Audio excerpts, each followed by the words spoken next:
এর যে exit pole যে রুঝান আমাদের সামনে এসছে তাতে বিভিন্ন সংবাদ মাধ্যম বিভিন্ন যে সমীক্ষা হয় বুথ ফেরত সমীক্ষা সেখানে আমাদের ভারতীয় জনতা পার্টি বা এনডিএ অ্যাবসলিউটলি মেজরিটি দেখাচ্ছে এবং গতকালকেও আমি বলেছি যে আমাদের যে ভারতবর্ষের যশস্বী প্রধানমন্ত্রী নরেন্দ্র মোদী যে লক্ষ্যমাত্রা রেখেছিল যে আপকি বার 400 পার সেই সংকল্পকে সামনে রেখে আমাদের ভারতীয় জনতা পার্টি সেটা আমরা সবাই মিলে কাজ শুরু করেছিলাম এবং সেই লক্ষ্যমাত্রা গতকালকের এক্সিটগুলো সেই লক্ষ্যমাত্রা আমরা দেখতে পেয়েছি।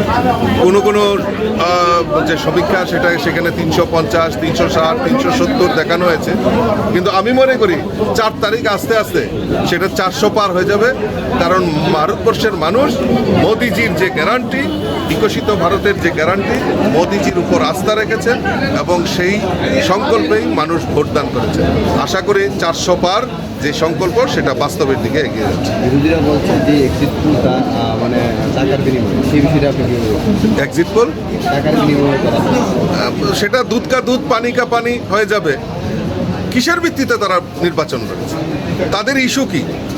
তারা যারা এনডিএ বলছেন তাদের অর্ধেক নেতা জেলে গেছেন, আরও কিছু নেতা অপেক্ষা করছেন জেলে যাওয়ার জন্য। তারা ভারতবর্ষের দিশা দেখাবে, যেখানে ভারতবর্ষের প্রধানমন্ত্রী বিকশিত ভারতের কথা বলছেন 2047-এ। মোদিজি আজকের কথা বলছেন না, মোদিজি 2047-এ ভারতবর্ষ কীরকম হবে তার রূপরেখা তৈরি করছেন। যুবকদের ভারত, মহিলাদের ভারত, কৃষকদের ভারত, সাধারণ মানুষের ভারত, সেটা 2047-এ ভারতবর্ষ কি হবে সেটা দেখানোর স্বপ্ন দেখাচ্ছেন, সেটা করার গ্যারান্টি দিচ্ছেন মোদিজি। আর তাদের কাছে কোনো নীতি নেই, আদর্শ নেই। তাদের নেতা পাপ্পু রাহুল গান্ধী বলছেন চুটকিও মে গরিবি হাঁটা দেগা। আর চুটকিও মে যখন সাংবাদিকরা আপনারাই প্রশ্ন করেছেন চুটকি মে কেসে হোগা গরিবি হাঁটাও, তো তারপর আর কথা বলতে পারছে না। কাজেই তাদের কাছে কোনো আদর্শ নেই, কোনো নীতি নেই, মানুষের জন্য কি করবে তার কোনো গ্যারান্টি নেই। গ্যারান্টি যদি হয়ে থাকে, আমাদের মোদিজি গ্যারান্টি দিয়েছেন, সেই সংকল্পে ভারতবর্ষের মানুষ তৈরি হয়েছে। মোদিজি কি বলছেন যে এই যে 10 বছর কাজ করেছে এইটা মাত্র ট্রেলার, পিকচার আবি বাকি হে। তো ট্রেলারে যদি এত কাজ করে থাকে, আসল পিকচারে কি কাজ করবে?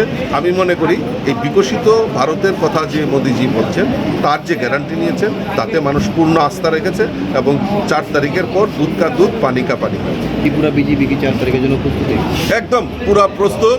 আমাদের 2টি আসনেই আমাদের ভালো ফলাফল হবে, অ্যাবসলিউটলি মেজরিটি আসবে এবং সেখানে তা নিয়ে কোনো সন্দেহ কিন্তু পরন্তু নেই। বিরোধীদের জামানত বাজেয়াপ্ত হবে এবং 7 রামনগরের বাই ইলেকশনেও আমরা দীপক মজুমদারকে আমরা বিধায়ক হিসাবে আমরা পাবো, সেটা আমি নিশ্চিত হলক করে বলতে পারি।